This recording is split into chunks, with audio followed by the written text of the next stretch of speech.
ओम ब्रह्म सत्यम सर्वधार। आज फिर एक नई सद्गुरुदेव की याद प्रेमी जनों के चरणों में। ओम कपूर जी, देहरादून। क्योंकि गुरुदेव की यादें एक कथानक 15 है, इसमें बीती हुई यादें। ये जितनी बार पढ़ी जाएं बीती हुई यादें एक बार फिर ताज़ा हो जाती हैं। तो एक देहरादून के डॉक्टर मदन मोहन जी और गुरुदेव के बीच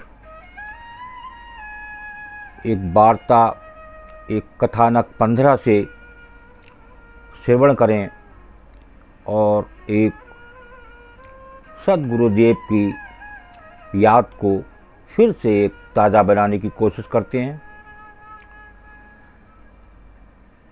एक बार मैं ये डॉक्टर मदन मोहन जी बता रहे हैं, देहरादून निवासी। एक बार मैं और डॉक्टर मदन मोहन रात के समय में महाराज जी के पास पहुँचे। रात को अक्सर बहुत थोड़े लोग उनके पास रह जाते थे और बाकी सब लोग अपने खाने पीने, आराम करने और सोने के लिए चले जाया करते थे। दिन भर बैठे बैठे महाराज जी जब शाम को टांगे लंबी करके बैठते, दिन भर बैठे बैठे कहीं श्री महाराज जी की टांगें अकड़ ना गई हों, इसलिए लोग उनके पैर दबाने लगते थे। उन लोगों की इस हरकत को देखकर श्री महाराज जी अक्सर उनसे कहा करते थे। क्या कहते थे महाराज जी? ये सुनने वाली बात है। एक गुरुदेव की बात जितनी बार सुनी जाए एक नई याद बनती है। तो एक गुरु की बातें ही अमर होती हैं। प्रेमी, इन लकड़ियों को दबाने से तुम्हारा कुछ नहीं बनेगा। ये जो बात कहते हैं उस बात को अपने जीवन में घटाओ, तब तुम्हारा कल्याण होगा। एक बार ये लाइन फिर से बढ़ करें। ये गुरुदेव की आवाज़ है। आज गुरुदेव तो हमारे हर जगह हैं और वो प्रेमी जन से कहते थे कि प्रेमियों, मैं तुम्हारे हर पल अंग संग हूँ। तो वो हर पल अंग संग हैं, हर श्वास में हमारे गुरुदेव हैं। तो प्रेमी, इन लकड़ियों को दबाने से तुम्हारा कुछ नहीं बनेगा। ये जो बात कहते हैं उस बात को अपने जीवन में घटाओ, तब तुम्हारा कल्याण होगा। यानी इस शरीर की किसी प्रकार की पूजा को वो स्वीकार नहीं करते थे। देखिए कितनी बड़ी बात थी गुरुदेव की। बल्कि वो कहते थे कि तुम इनके वचनों को अपने जीवन में लाओ, तब तुम्हारा कल्याण होगा। तो आज लोग सामने मूर्ति लगाकर पूछते हैं, मूर्ति से गुण उनके कर्म, उनका जीवन कैसा था, ऐसा हम अगर ग्रहण करें तो शायद हमारा जीवन ही सफल हो जाए, हमारा इस संसार में आना सफल हो जाए। एक सवाल श्री महाराज जी ने मदन मोहन से पूछा। देखिए महाराज जी क्या पूछ रहे हैं डॉक्टर मदन मोहन जी से। प्रेमी मदन मोहन, तुमने इनमें क्या देखा है? इन शब्द का प्रयोग ये अपने लिए क्या करते थे? अपने व्यक्तित्व के लिए इस्तेमाल किया करते थे। डॉक्टर मदन मोहन सहज स्वभाव के थे, उनके अंदर किसी प्रकार की बनावट नहीं थी, क्योंकि उनका हृदय महाराज जी के प्रति अत्यंत सरल और श्रद्धा युक्त था। इसलिए महाराज जी के प्रति उनकी जो श्रद्धा थी, उसके अनुकूल उन्होंने अपने दिल की बात उनके सामने खोल कर रख दी।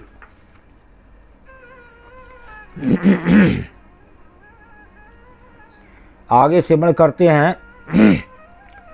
डॉक्टर मदन मोहन ने कहा, महाराज जी, मैंने आपके अंदर ईश्वर देखा है। देखिए डॉक्टर मदन मोहन जी महाराज जी से कहते हैं कि मैंने आपके अंदर ईश्वर देखा है। देखिए आगे महाराज जी इस बात पर क्या कहते हैं। फ़कीर इतनी बात सुनने के लिए तैयार नहीं थे। वो उन पर बरस पड़े। ईश्वर क्या होता है? उन्होंने मदन मोहन से सवाल कर दिया, ईश्वर क्या होता है? अब मदन मोहन क्या जवाब दें? उनसे कोई जवाब देते नहीं बना।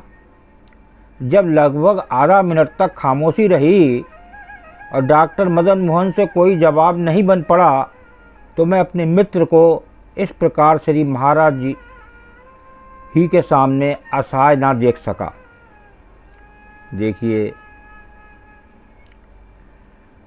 मैंने कहा, श्री महाराज, मैं बताता हूँ इन्होंने जो बात इस प्रकार की है उसका क्या मतलब है।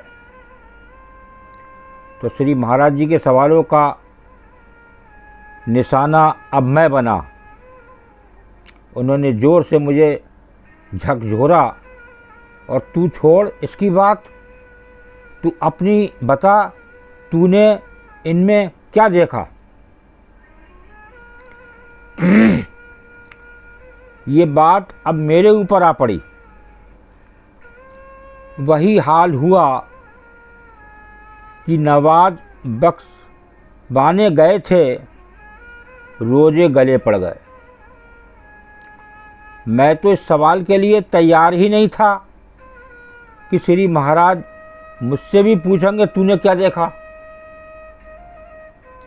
तो मैंने श्री महाराज जी से कहा, महाराज, जब आपने पूछ ही लिया है तो महाराज मैंने आप में वो चीज़ देखी है जो मैंने कहीं नहीं देखी।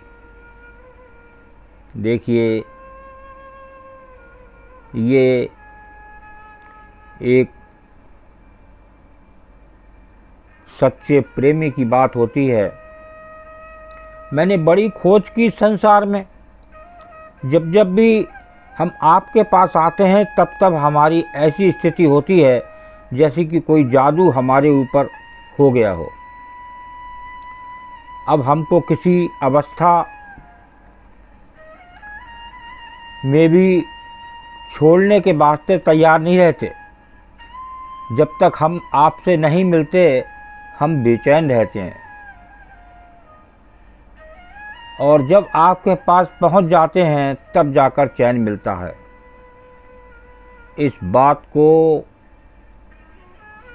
प्रेमी जन समझें। ये भी प्रेमी जन की बात है। डायरेक्ट गुरुदेव के सामने ये वार्तालाप है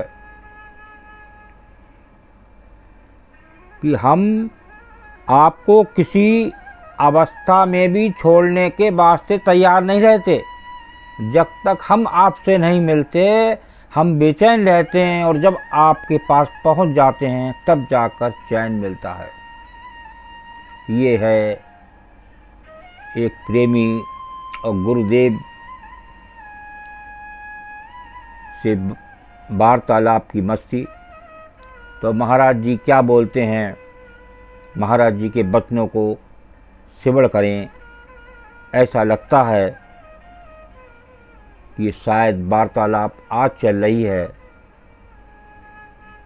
और उस वार्तालाप का आनंद लिया जा रहा है। प्रेमी, तुम ठीक कहते हो।